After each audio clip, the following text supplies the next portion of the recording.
था और उस वक्त किया था जब दुनिया की हालत आज से भी ज्यादा बिगड़ी थी। आज आपको लगता है कि इंडिया में हम बैठे हैं तो हमारे ऊपर इंडिया की जमीन तंग हो गई है। आज अगर हम आई लव मोहम्मद कहते हैं तो हमें सलाखों के पीछे डाल दिया जाता है, हमारे नौजवानों को सड़कों पर हिरास किया जाता है। आज बुलडोजर के जरिए से हमारी प्रॉपर्टी पर बुलडोजर चलाया जा रहा है, गैर कानूनी तौर पर आज हमारी मालियात को नुकसान पहुंचाया जा रहा है, हमारी इक्तिसादियात को चौपट किया जा रहा है। लोगों, ये मसला आज का नहीं है, ये तो आज बहुत कम है। आप आओ, गौसे आजम के जमाने को अगर आप देखेंगे तो वो जमाना बड़ा पुरखतर था।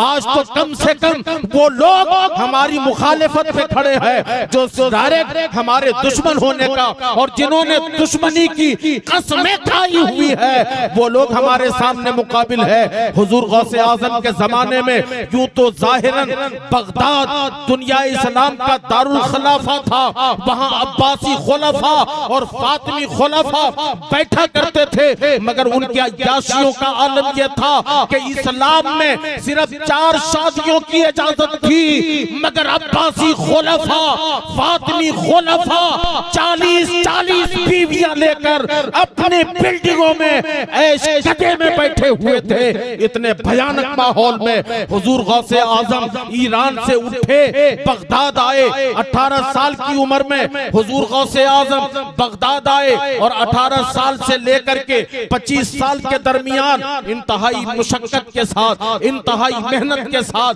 बड़े रियासतों के साथ आपने ज़ाहिरी और बातिनी उलूम हासिल किए। एक बात याद रखना, आप सुने होंगे, बराबर सुन रहे हैं, मैं भी कह रहा हूं कि गौसे आजम मादरजाद वली हैं। गौसे आजम अगर ठोकर मार दें, गौसे आजम अगर जमीन पर ठोकर मार दें तो जमीन का नक्शा बदल जाए, उंगली का इशारा कर दें तो लौहे महफूज पर दुनिया की तकदीरें बदल जाए। मगर इसके बावजूद ये गौसे आजम जो मादरजाद वली हैं, कयामत तक विलायत जिनके सदके से वलियों को मिलेगी, उस गौसे आजम को देखो कि कितनी मेहनत के साथ, मुशक्कत के साथ और कितने कठिन रियासतों के साथ सबसे पहले आपने ज़ाहिरी उलूम हासिल किए। 18 साल से 25 साल तक का ये जो टर्म है गौसे आजम के जिंदगी का, ये आपने बगदाद में रहकर इल्म हासिल किया। और आप खुद फरमाते हैं कि ऐन 18 साल से लेकर 25 साल के दरमियान कई टाइम तक हम भूखे रहते थे और भूख जब बेइंतहा बढ़ जाती थी, इज़्तिराबी कैफियत भूख इख्तियार कर लेती थी, तो मैं बगदाद के नदी के किनारे निकल जाता। आपने देखा होगा कि नदी के किनारे किनारे कुछ घास होती है, मोटी मोटी घास है जिनकी जड़ें मोटी मोटी होती हैं। आप उन जड़ों को निकाल कर मुंह में रखो तो वो जड़ें मीठी लगती हैं। गौसे आजम कहते हैं कि मैं कई किलोमीटर तक नदी के किनारे चलता और उन्हीं घासों की जड़ों को उखाड़ कर खा के मैं अपनी भूख मारता और फिर मैं इल्म हासिल करता। हुजूर गौसे आजम अगर चाहते, जिसने पूरी दुनिया में जिसको भी विलायत मिली गौसे आजम के फैज से, मगर आपने भूख बर्दाश्त की इल्म हासिल करने के लिए, आपने अपना घर छोड़ दिया इल्म हासिल करने के लिए। मुसलमान नौजवानों, तुम चाहते हो कि तुम्हारा बेटा रात 2 बजे तक गांव के चौराहे पे खड़ा होकर पबजी खेलता रहे और अपने वीडियो, वो गंदे वीडियो देखता रहे, वो रात के 2-2 बजे तक अपने ख्वाबगाह में अपने बिस्तर पर बैठकर वो मोबाइल पर यूट्यूब में फहश गाने देखते रहे, वो गर्लफ्रेंड के साथ और नाजायज ताल्लुकात के जरिए वो दूसरों के साथ खुशगपियों में मुब्तला रहकर तुम्हारा बेटा कामयाब होगा। याद रखना, अगर तुमने अपनी चाल चलन नहीं बदली, तुमने अपने रविश नहीं बदले, तुमने अपना तरीका नहीं बदला, तुम मिटा दिए जाओगे, तुम्हारा नाम और निशान खत्म कर दिया जाएगा। बदलो अपने आप को, मोबाइल छोड़ दो, वक्त मत बर्बाद करो। दुनिया तुम्हें बर्बाद करने पे उतर गई है।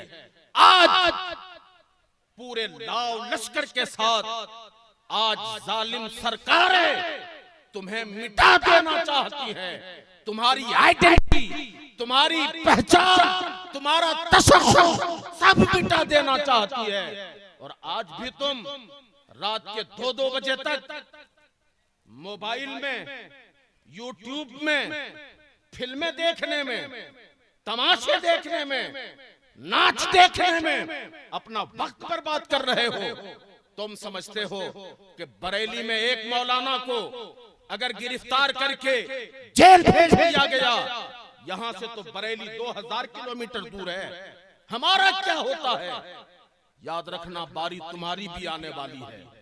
तुम भी टारगेट पे हो, तुम भी ध्याने पे हो। और जब तुम्हारी बारी आएगी, शोर मचाओगे, बाबेला करोगे, और फिर कोई तुम्हारे फरियाद को आने वाला नहीं है। 2.5 ईंट की अलग मस्जिद बनाकर अलग राग अलापने वाले मुसलमानों, जात बिरादरी टोला मोहल्ला में जो बटे हो, इस बटने को खत्म करो, मुत्तहिद हो जाओ, इकट्ठा हो जाओ, गौसे आज़म के नाम पर हाथ और सर जोड़कर इकट्ठा हो जाओ और कहो कि हम गुलामाने मोहम्मद हैं। हमारे आका ने हमें ये दर्स दिया है कि जो मोहम्मद के गुलाम होते हैं वो मरने से नहीं डरते। नामे मोहम्मद पर हम सब कुर्बान करने के लिए तैयार हैं। नारे तकबीर, नारे रिसालत, मसलके आला हजरत शहनशाह बगदाद कॉन्फ्रेंस मजहबे इस्लाम। बोलो, हमारी क्या पहचान है, हमारी क्या औकात है? ये तो करम है मेरे सरकार का, मदीने वाले का, कि आज लोग हमारा हाथ चूमते हैं। लोग इतना बड़ा मजमा लगाकर यहां बिठा करके और मोहब्बत और प्यार से सुनते हैं। ये सरकार के निस्बतों का करम है। और आज हालत ये हो गई है कि अगर हम कहें कि मोहम्मद हमारी जान से भी ज्यादा प्यारे हैं, मोहम्मद हमें अपनी औलाद से ज्यादा प्यारे हैं, और अगर हम कहें कि मैं मोहम्मद से प्यार करता हूं, ये कोई नई बात है?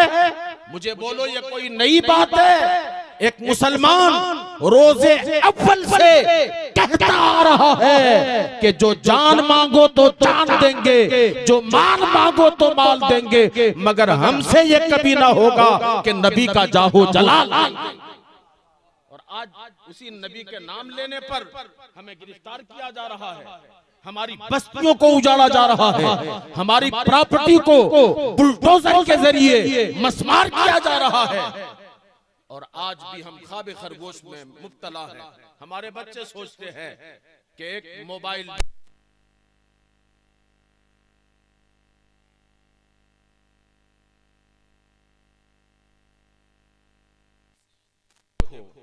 अगर सच्चे गौसे आजम के मानने वाले हो, मैं अपने जवानों से, पढ़ने वाले बच्चों से गुजारिश करता हूं कि मेहनत करो, दिन रात मेहनत करके, मुशक्कत करके इल्म हासिल करो। जब तुम पढ़ोगे तब तुम आगे बढ़ोगे। अगर तुम पढ़ोगे नहीं तो याद रखना, अपनी तादाद की बुनियाद पर तुम अपनी पहचान, अपनी आइडेंटिटी बचा नहीं सकते हो। इसलिए पढ़ो ताकि तुम आगे बढ़ो। हुजूर गौसे आजम ने इंतहाई मेहनत मुशक्कत करके, अच्छा पैगाम, बहुत अच्छा पैगाम। वाह। जब 25 साल उम्र हो गई, गौसे आजम कहते मैंने दुनिया को देखा, बुराइयों को देखा कि यहाँ इस्लाम का नाम लेना जुर्म हो गया है। मसला बयान करना, मिंबर पे खड़ा होकर एक हक बात कहना, ये वक्त का सबसे बड़ा जुर्म हो गया है। गौसे आजम कहते हैं कि मैंने इरादा कर लिया कि मैं दुनिया छोड़ दूंगा और दुनिया से किनारा कशी इख्तियार कर ली। फरमाते 25 साल की जवानी में, तवज्जो से सुनना मेरी बात, अगर शहनशाह बगदाद के सच्चे मानने वाले हो, सिर्फ उनके नाम का खिचड़ा बनाकर 11वीं की देख पकाकर अगर तुम खाने वाले नहीं बल्कि सच्ची खैरात पेश करने वाले हो तो ध्यान से सुनना। गौसे आजम कहते हैं 25 साल की उम्र में मैंने दुनिया को देखा, बुराइयां देखी, मैंने इरादा कर लिया कि छोड़ दूंगा दुनिया, किनारा कशी इख्तियार कर ली। जंगलों बयाबान में पागलों दीवारों की तरह मैं दौड़ता रहा, घूमता रहा। अच्छा, हमारे उलमा बैठे हैं, क्या बात है, बहुत अच्छी गुफ्तगू। उलमा को मालूम है जी, मौलाना शमीम मिसबाही साहब उतना पीछे कहल बैठ गए हैं। आगे आइए, आइए आइए आइए। हजरात शोर मत कीजिए, आहिस्ते से बैठाइए। अल्हम्दुलिल्लाह उम्मीद से ज्यादा लोग जमा हो गए हैं।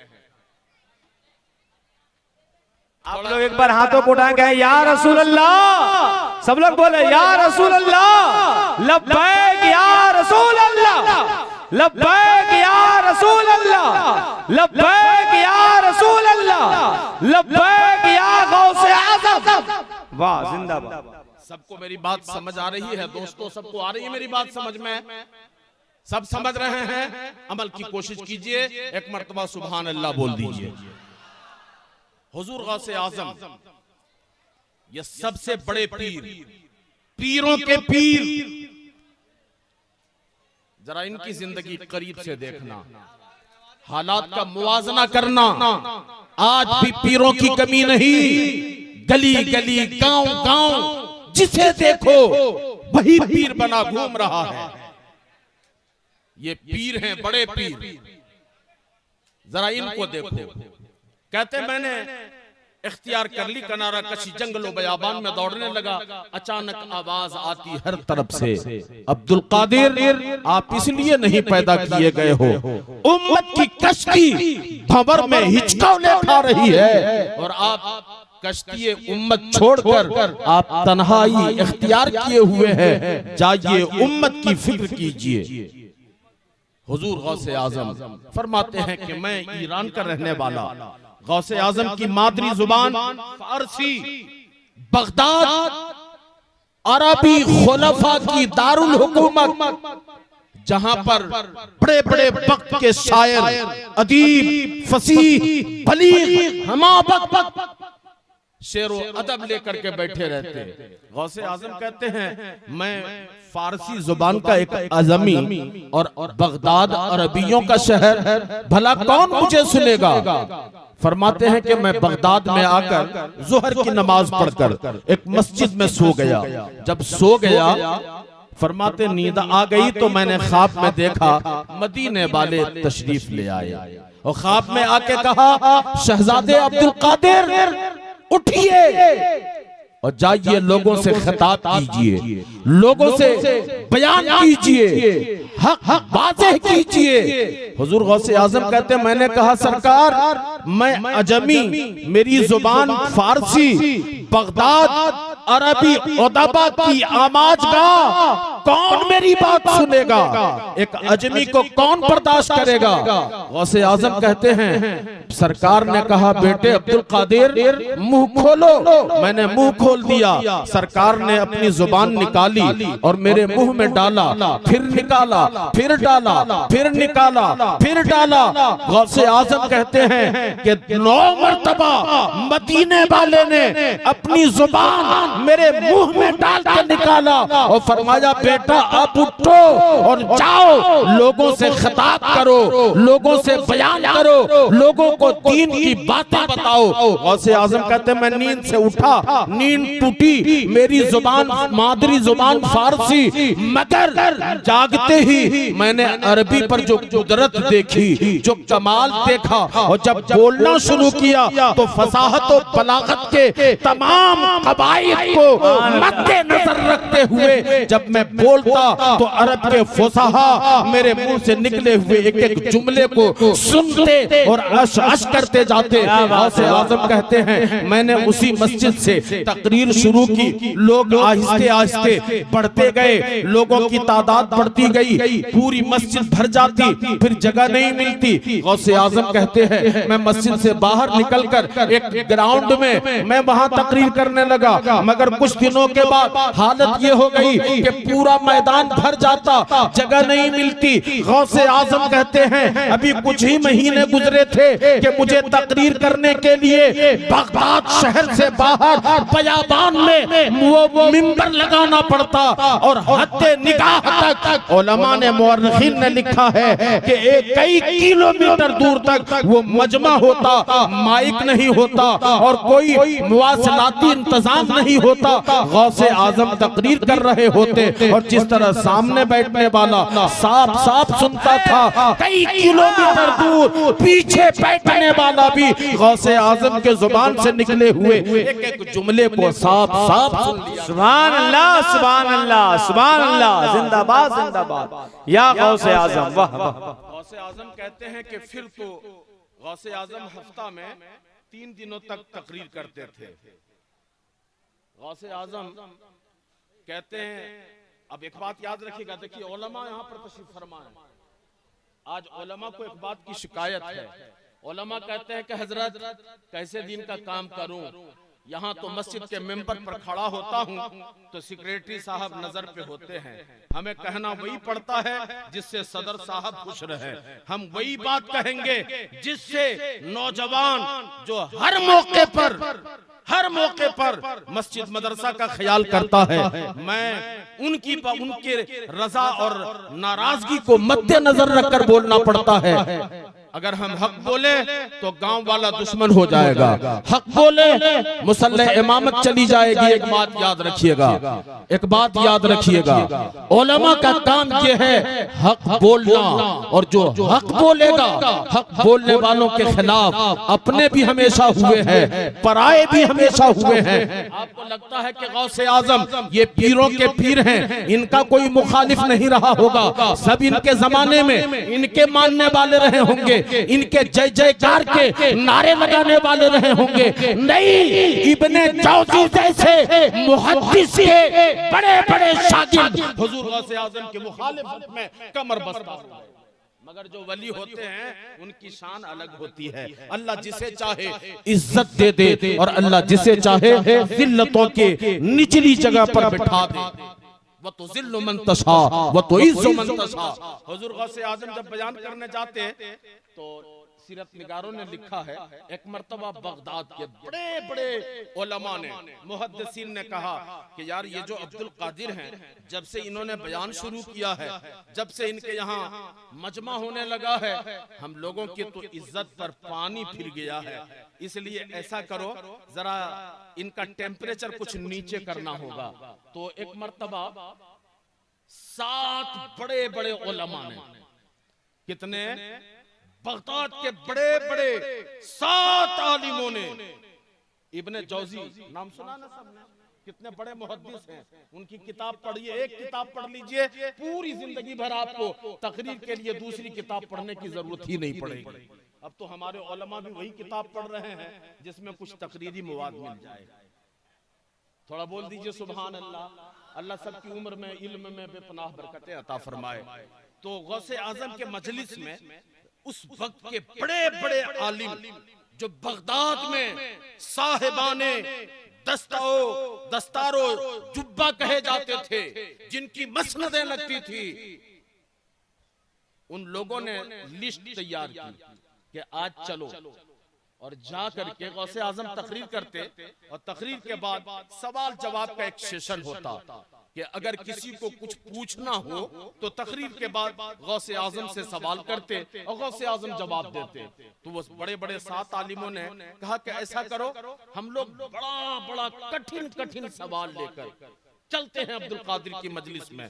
उनकी तकरीर खत्म होगी, सवाल जवाब का सेशन होगा, तो फिर हम जा करके और उनसे सवाल पूछेंगे, और अगर वो ठीक से जवाब न दे पाए तो हम एतराज पे एतराज करेंगे, एतराज पे एतराज करेंगे, और लोगों के पास वो जो उनका इल्मी दबदबा और वक़ार है कुछ कम होगा।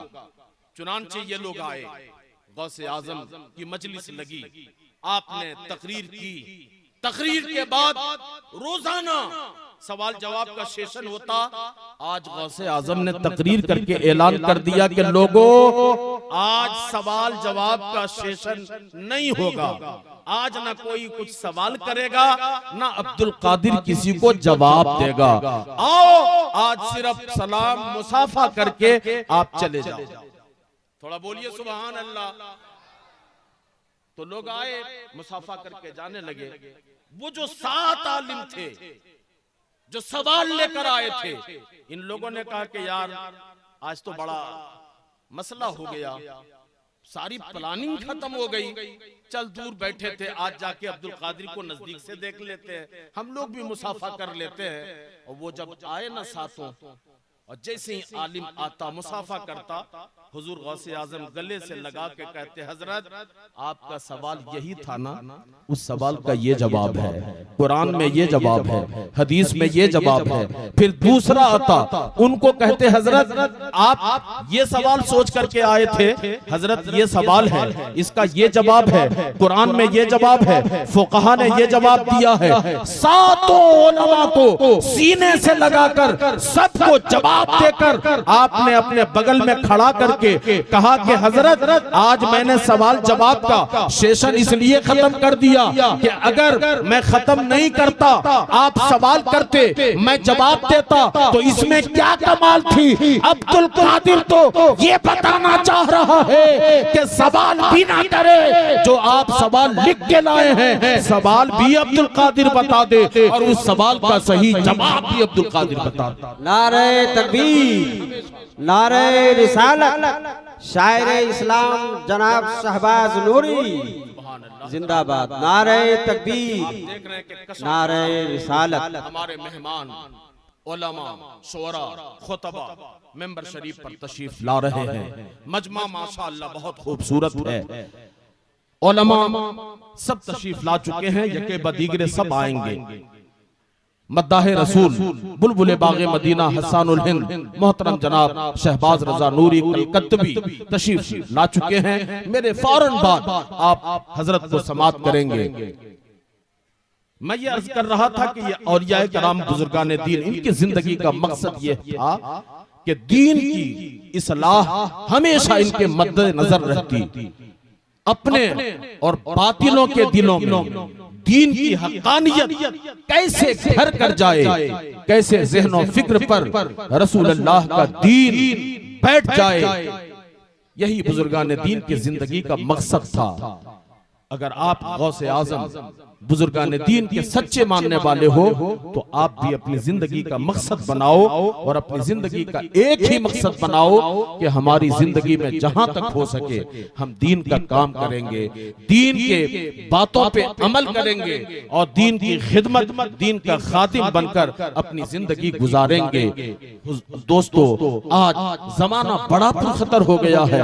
आज हालत ये हो गई है कि बुजुर्गान दीन के हयात पर, बुजुर्गान दीन की जिंदगी पर आज उंगलियां उठाई जा रही हैं, तनकीदें की जा रही हैं। अल्लाह इरशाद फरमाता है, या अय्युहल्लज़ीना आमनुत्तकुल्लाह व कूनू मअस सादिकीन, ए ईमान वालो अल्लाह से डरो, सच्चों की सोहबत इख्तियार करो, अल्लाह के वलियों से अपना रिश्ता, अपना ताल्लुक मजबूत कर लो। ये जो औलियाए कराम हैं, ये बड़ी फजीलतों वाले होते हैं, इनकी शान ये होती है। अल्लाह खुद इरशाद फरमाता है, अला इन्ना औलिया अल्लाह ला खौफुन अलैहिम वला हुम यहज़नून, जो अल्लाह के वली होते हैं न इनको कोई खौफ होता है, न किसी बात का इनको गम होता है। ये औलियाए कराम की शान है और औलियाए कराम की पहचान जो कुरान में अल्लाह ने बयान फरमाया, वो फरमाया अल्लज़ीना आमनू व कानू यत्तकून, जो अल्लाह के वली होते हैं वो ईमान वाले होते हैं, वो मुत्तकी होते हैं, वो दीन के बातों पे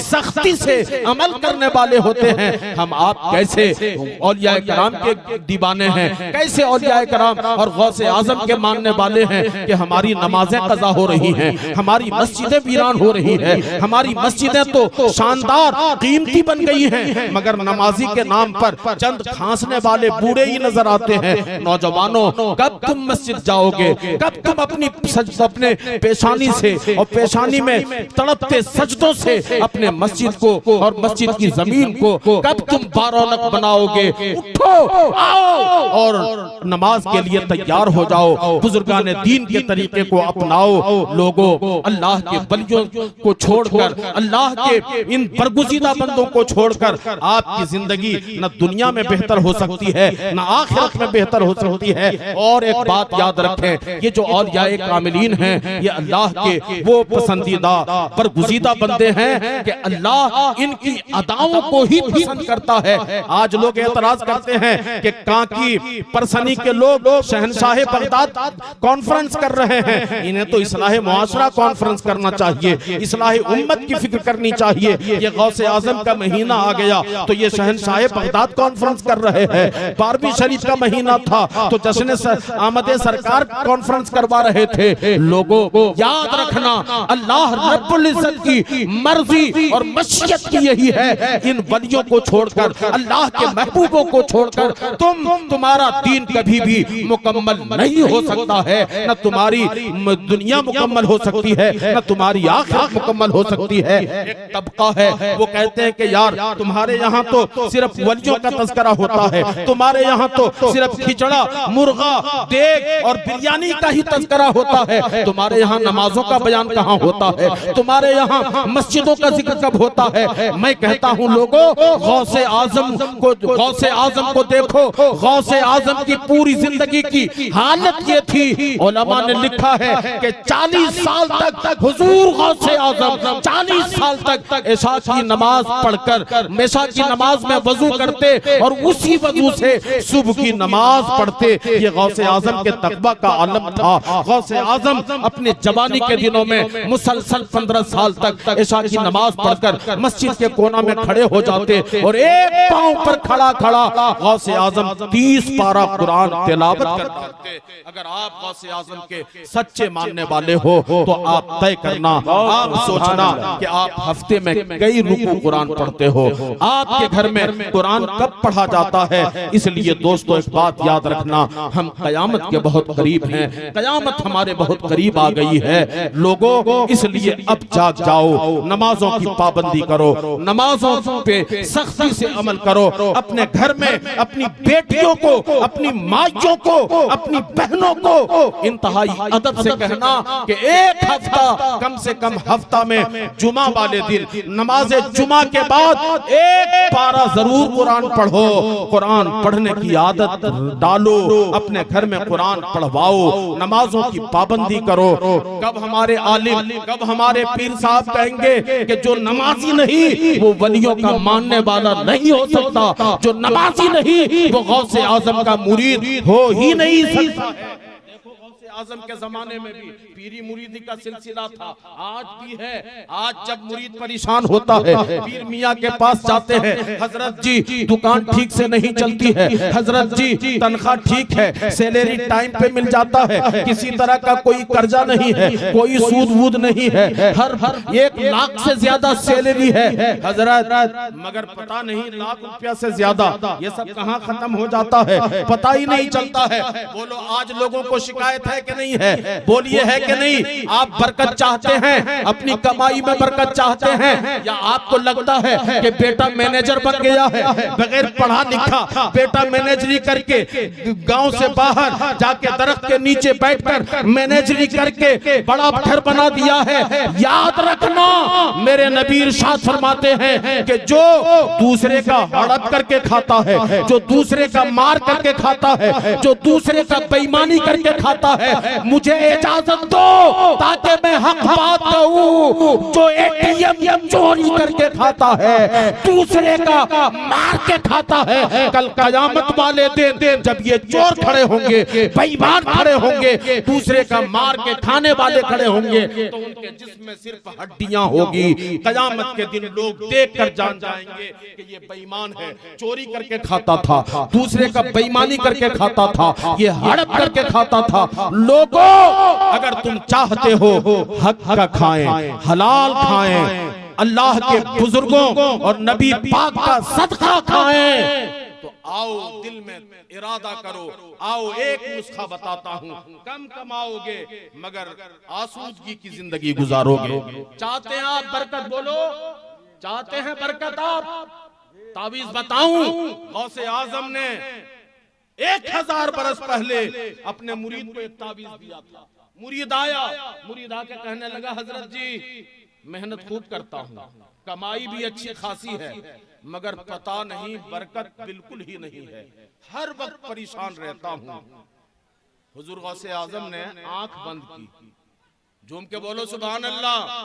ये अल्लाह वाले हैं, उल्टी ही चाल चलते हैं, दीवान गाने इश्क आंखों को बंद करते हैं दीदार के लिए। ये अल्लाह वाले हैं, अगर इनको देखना होता, दूर देखना होता तो ये आंखें बंद कर लेते। अल्लाह वाले अगर आंख खोले तो सामने वाले बैठे वाले लोग नजर आए, और आंखें बंद कर लें तो अर्श में बैठे फरिश्ता उनको दिखाई दे। जब इनको दूर देखना होता आंख बंद कर लेते। गौसे आजम के मुरीद ने कहा हजरत कमाता ठीक हूँ, आमदनी भी ठीक है, मेहनती भी अच्छा हूँ, खूब पसीना बहाता हूँ, मगर कमा के लाता हूँ और महीना भर परेशान रहता हूँ, पता नहीं बरकत कहाँ चली जाती है। गौसे आजम ने आंख बंद की, थोड़ी देर के बाद आंख खोला, इरशाद फरमाया बेटे घर जा, अपने घर के दरवाजे पर तेरे घर का जो सदर दरवाजा है उस पर एक मोटे कपड़े का पर्दा लगा दे।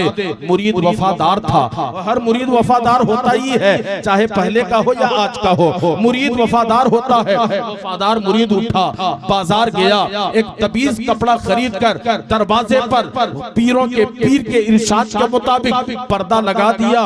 अब अल्लाह की कुदरतों का करिश्मा देखो, आदमी वही है, कमाई वही है, मगर पहले घर बेबरकती का शिकार था, मगर अब उसी घर में बरकत का नुज़ूल होने लगा, हर तरफ से बरकतें आने लगी, जिंदगी आसूदगी की गुजरने लगी। तो 4 महीने हुए थे, पूरा घर बरकतों से भर गया, मगर घर बरकतों से भरा, उधर मुरीद के पेट में दर्द शुरू हो गया। यार मैं तो सोच के गया था कि पीर साहब कोई वजीफा बता देंगे, पीर साहब कोई ताबीज बता देंगे, पीर साहब कोई अमल बता देंगे, मगर पीर साहब ने न ताबीज दिया, न वजीफा बताया, न कोई अमल तरीका बताया। पीर साहब ने कहा कपड़ा खरीद लो, दरवाजे पे लगा दो, कपड़े में आखिर क्या रखा था। अब बेचारा परेशान होने लगा, 2-4 दिन परेशानी में गुजारे, फिर 2-4 दिन के बाद तहैया किया, चल बगदाद जाकर पीर साहब से ही पूछ लेते हैं। वो आदमी बगदाद आया, हुजूर गौसे आजम की खानकाह में जाके अर्ज करने लगा, हुजूर आज से कई महीने पहले बेबरकती की शिकायत लेकर मैं आया था, मैं बड़ा परेशान रहता था हुजूर, मगर अब परेशानी कुछ ज्यादा बढ़ गई है। परेशानी ये है कि मैं ये सोच कर आया था कि आप मुझे कोई ताबीज दे देंगे, कोई वजीफा बता देंगे, कोई अमल बता देंगे, कोई तरीका बता देंगे, मगर आपने न ताबीज दिया, न अमल बताया, न वजीफा पढ़ने को कहा। आपने कहा कपड़ा खरीद के दरवाजे पे लगा देना, मैंने कपड़ा खरीद के लगा दिया, घर बरकतों से भर गया।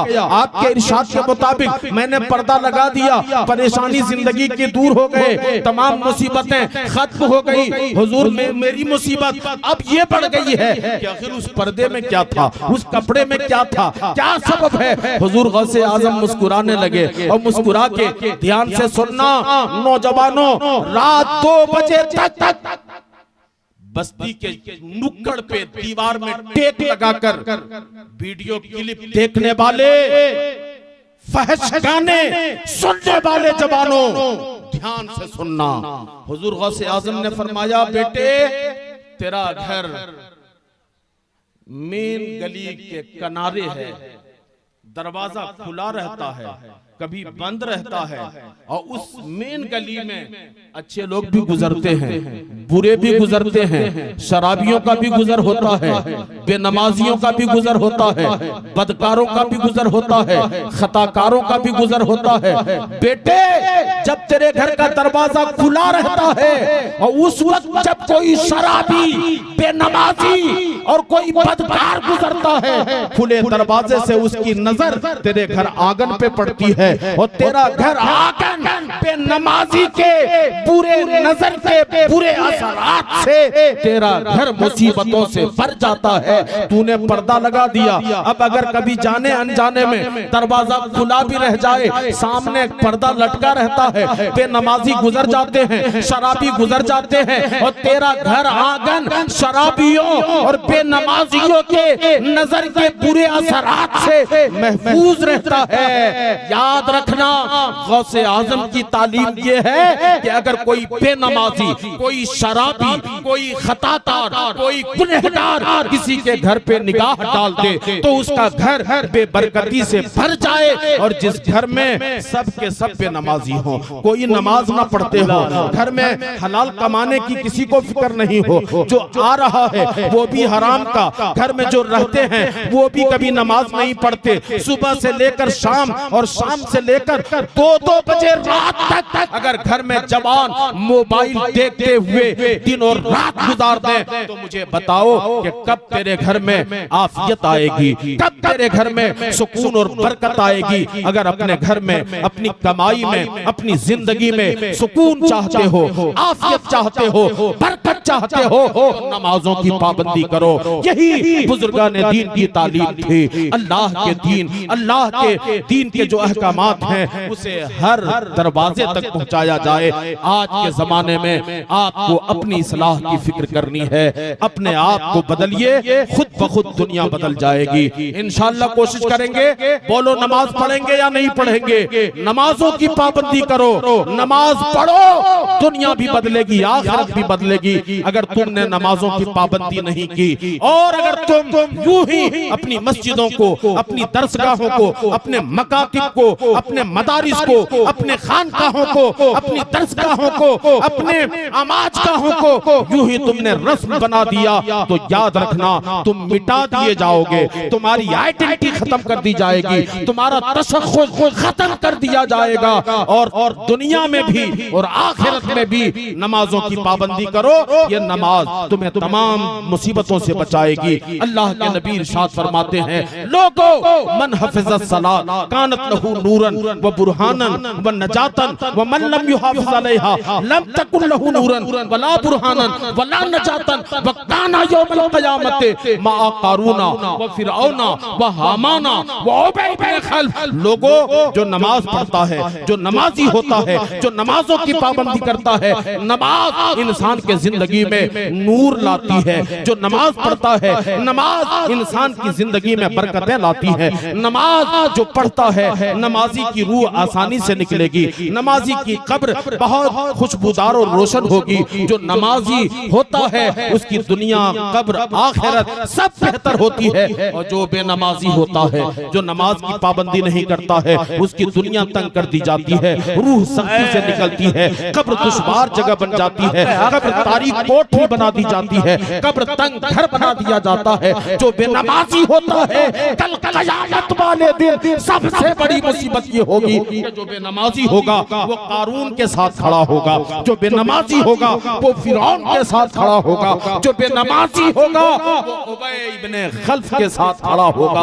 अगर तुम चाहते हो कि गौसे आज़म के साथ खड़े हो, अगर तुम चाहते हो कि गौसे आज़म के साथ क़यामत में खड़े हो, दुनिया में तो नाम लेने वाले हैं, अल्हम्दुलिल्लाह, बोलो अल्हम्दुलिल्लाह। हम गौसे आज़म के मानने वाले हैं, हम गरीब नवाज के मानने वाले हैं, हम मखदूम समना के मानने वाले हैं, सरकार सुरकान ही के मानने वाले हैं, हम गौसे बंगाला के मानने वाले हैं, हम आला हज़रत के मानने वाले हैं, हम ताजुश शरिया के मानने वाले हैं, हम दुनिया के तमाम औलिया के मानने वाले हैं।